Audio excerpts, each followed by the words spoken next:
Hey, welcome to Broken World Entertainment, and yes, we've just had the third episode of The Acolyte, that absolutely atrocious, abysmal episode with singing space lesbian witches.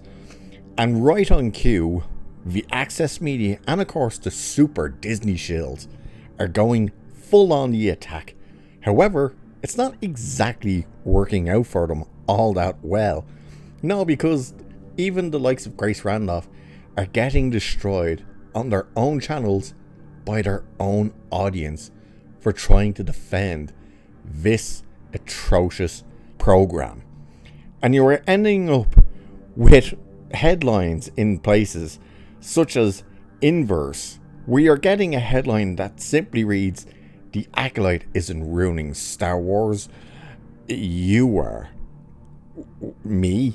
Me and you guys? Apparently we're ruining it.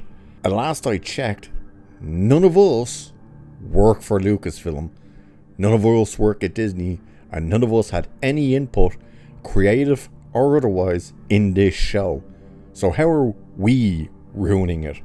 And then you're getting headlines from Pink News saying lesbian space witches are now an official, important part of Star Wars canon, thanks to The Acolyte. Now, it's interesting that they chose the word important, because why? Why is it important? Explain that. They say it's important, but you never actually get an explanation as to why it's important.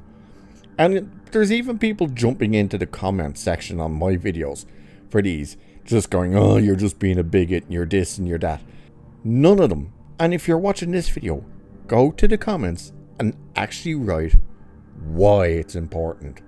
Why it means so much for there to be that type of thing in something like Star Wars.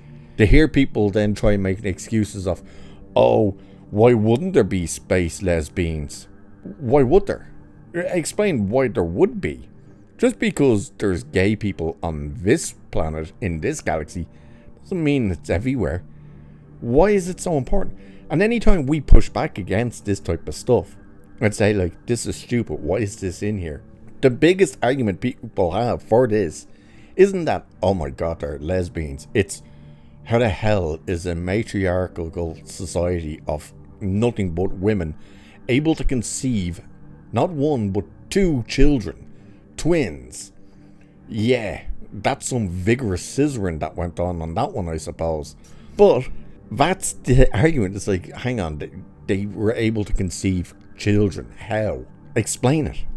When we push back, you all give out, "Oh, wait, why does it matter? It doesn't matter. It shouldn't matter. Why does it matter?" That's what you always say. And yet, when we push back and say, just take it out, why does it need to be in Star Wars? Yous go nuts. Explain why it matters. Explain why it's important. You can't. Because it's not important at all.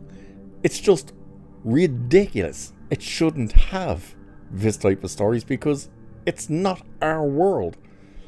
But then you get little articles again that just go on to say, like, newly released Star Wars series, The Acolyte just made a major change to the established Star Wars lore by revealing that lesbian space witches created life from the Force before Darth Plagueis. And that is the biggest issue about this episode, is the fact that the two twins, Osha and May, were conceived by the Force, or as they like to call it now, the Tread, because it's now 100% the Force is female, literally. But it takes away everything about Anakin. And Grace Randolph even tried to run with this and said the most retarded thing, like, look at what she says. Because apparently fans feel this undercuts Anakin's specialness and his uniqueness. But I actually think that it makes him even more special, and it deepens and heightens the lore around that aspect of his character. You sure about that? You sure about? Yeah, Grace, are you sure about that? How the hell does it enhance Anakin's story? It's just destroyed his story. The prophecy was the one who was said to bring balance to the Force and end the Sith once and for all, was the one who was conceived by the Force. That was Anakin. Now we've just been told that not one but two children were conceived by the Force 100 years before the prophecy. How? How does the prophecy not fucking know about that then? It's so stupid. And of course, people try to defend it again. We've just seen a part of Grace. Let's have another part of Grace where she kind of attacks people. About a week now, people who are very against the Acolyte and the direction that Star Wars is currently headed in. Although I think the Acolyte is more sophisticated than a lot of the other recent Star Wars content. I feel it is a shift in the direction of Star Wars content. Oh, come on! Good Christ. How does this woman have a channel? That voice. It's like nails on glass. Jesus, it's horrible. But look at what happened to her channel for her episode 3 review. Because she puts it out there and she's saying all this garbage and she gets 1.9 thousand upvotes. And then she gets annihilated by getting 8.2 thousand downvotes. Yeah, didn't exactly work out well for poor old Grace there now, did it? It's insane. But you also had idiots like this moron saying stupid shit like this. So I can definitely see why a certain vocal minority will be up in arms at this episode, mostly because it features almost exclusively women. Yeah. Talk about it. And by the way, this guy is like absolutely in love with Anakin blew up the Death Star bloke, whatever the hell his name is again, Charlie Barnett, isn't it? Yeah. Like he's out and out in love with him. Then we also get like there's even more Grace, unfortunately. Just have a look at what she says here. Love a good mystery. I really do. And we've never had one in Star Wars before. I mean, we've had questions that needed answering, and they eventually got answered. But I'm talking like a traditional mystery. And wow, it works so well in Star Wars. Yeah, what an absolute clown. But one of the funniest ones I think I've seen, because you're just like, what?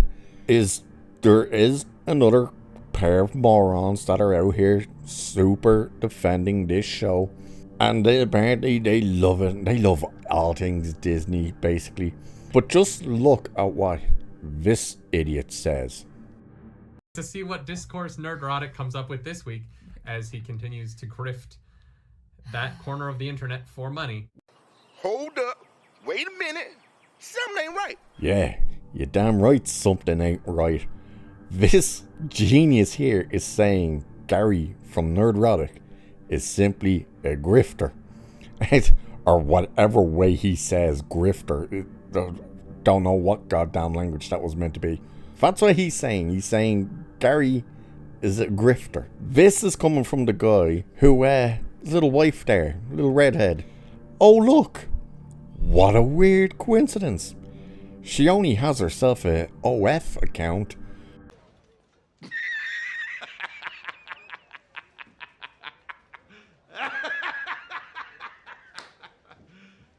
You serious? Who's grifting for money again? Are you serious? She's got an OF account, and you're saying Gary from Nerdrotic is a grifter, saying he probably doesn't even understand and actually know anything about nerdom.